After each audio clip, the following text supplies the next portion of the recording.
I need help reading, you say? Of course, of course. It is always alright to need help to find the best fantasy books for beginners. I will help you. So today we're going to talk about the best fantasy books for beginners. A lot of you probably came to this video asking, how can I read? How can I find the best fantasy books? How do I get into fantasy even, Because fantasy is a great genre. It's one of my favorite genres. I also like sci-fi, but today we're talking about fantasy. How do you get into fantasy? How do you start reading fantasy for beginners? Blah. So, we're going to talk about fantasy for beginners today. I have got a couple of books for you here that I would suggest that are both good as entry points, and they're kind of classic. They're well known. You'll be a little bit versed in fantasy when you read this, but not really. You would have gotten into it. You will have gotten through your beginner phase, and you will now be an avid, great fantasy reader with knowledge so deep that no one will be able to challenge you. First off, we have a very classic, well-known fantasy it's kind of recent. I think 2007, the Mistborn trilogy. Here I have The Final Empire, the first book in the Mistborn trilogy by Brandon Sanderson. Brandon Sanderson's great. He writes with very simple prose, not really, the worst kinds of YA prose, but more, a fair type of simple. You'll have an easy time following the story. He doesn't have too many metaphors, too many thick descriptions of things that don't seem to matter. So, this is like the perfect kind of book for people who are like, why can't books just be like movies, basically? This is the type of book you're looking for. Brandon Sanderson is the type of author you're looking for. And his character work's amazing.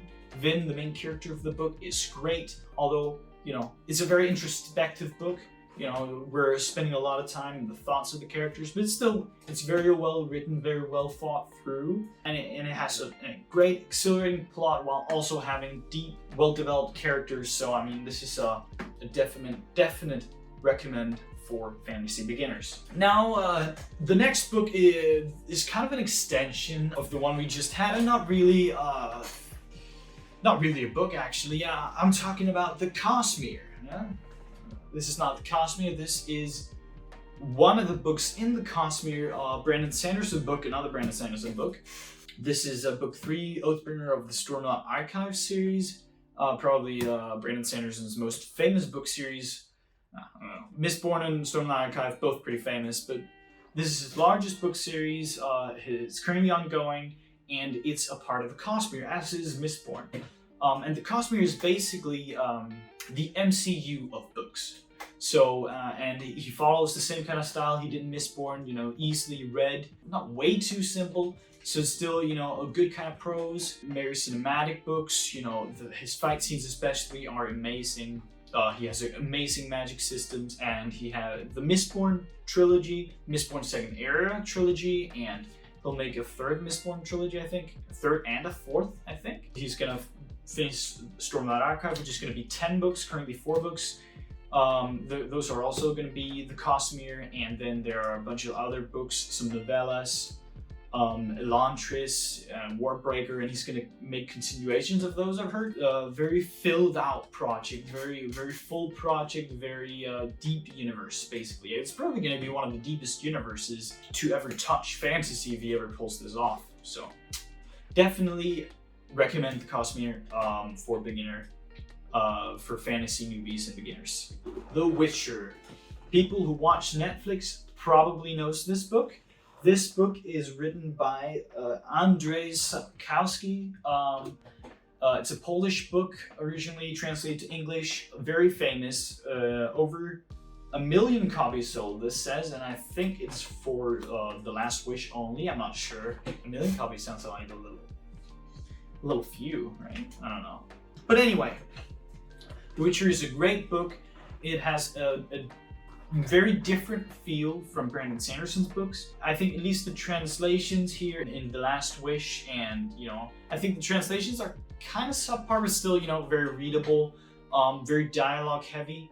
The Witcher books, and they're very much less introspective than Brandon's books, and Brandon's books are usually read or written in third person limited, which basically means you're in the head of a given third person character that switches between scenes. But The Witcher is written in third person omniscient, which means you're kind of watching with a narrator, and that narrator can kind of jump back and forth between different people, and so therefore it's generally, you're not really in the heads of many people in The Witcher. It's basically just showing you the picture, and then you have to kind of extrapolate the meanings yourself. The character building is a little more subtle, I'd say, than Brandon's books, but still very great. The plot, though, is not at all at the level of Brandon's books, but the characterization is amazing. So definitely recommend The Witcher. If you watch the Netflix series, forget all about it. The Witcher series is so much better. The Netflix series is basically the only thing that's similar from the books to the Netflix series are the names of the characters and the names of the places, and Henry Cavill kind of looks like Geralt. The Poppy War. I think it's actually called...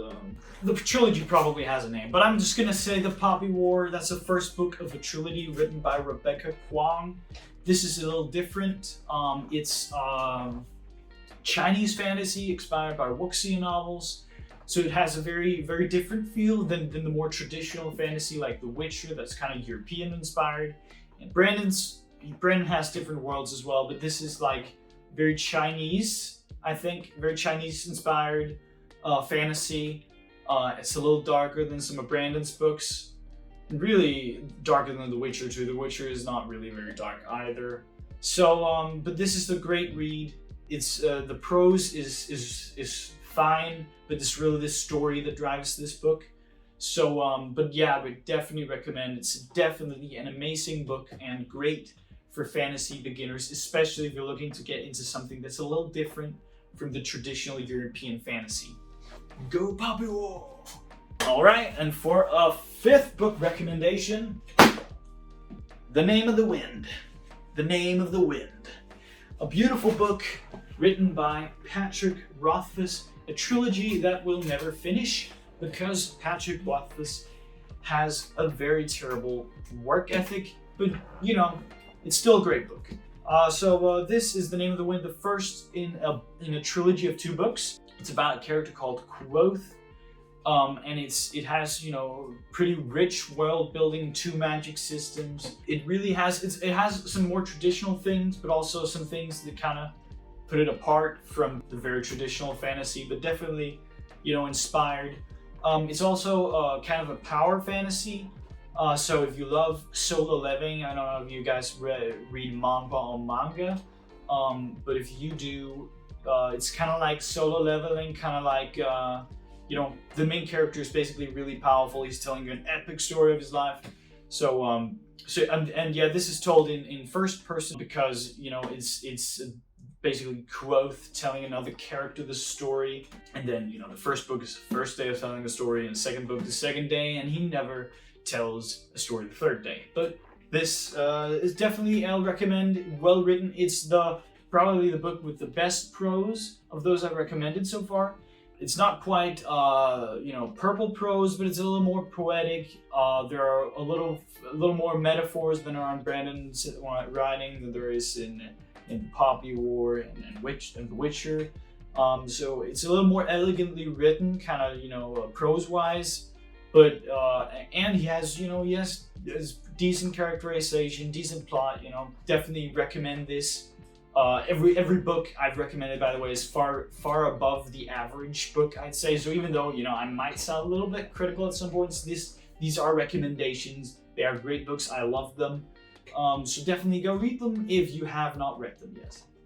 And now we have the last recommendation, the biggest, the best, the very best of the books here. I'm going to recommend the most original, the most well-known. But before I can tell you, please go down in the description. Please subscribe, please like, please comment. I would really appreciate it. I'm a new creator, and comments, they really help out with the algorithm, and just help me out. Anyways, for the last book is The Hobbit and The Lord of the Rings. I don't really have a copy with me right now, so you're gonna have to watch the editing here, probably up there. The Hobbit and The Lord of the Rings trilogy is just a must read. The prose is a bit dated, but there are a lot of things that are changed from the movies. Especially The Hobbit, I recommend reading, because that trilogy that they made doesn't quite fit with what was written. But I definitely recommend also just to go back, look at the inspirations that created all basically the world of fantasy that we have today. Tolkien is the father of high fantasy. Yeah, I would definitely recommend, as my last recommendation, to go read Tolkien, and to go read some The Hobbit, some of the Lord of the Rings, and just enjoy your life, right? So yeah, that was it for this video, guys. Please like, please subscribe, smash this button here. I've got a couple of videos here that you want to go watch. Yeah. They're great videos, especially if you like this one. You're definitely gonna like these because they're way better. This was a terrible video, wasn't it?